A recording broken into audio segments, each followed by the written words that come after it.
The clear ice diamond fracture represents the pinnacle of precision mixology. This technique begins with directional frozen water. You must remove all dissolved air through repeated boiling and controlled freezing. The resulting ice block possesses zero cloudiness and a glass-like transparency.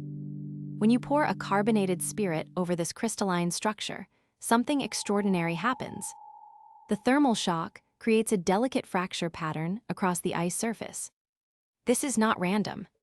The fracture follows the molecular grain of the frozen water.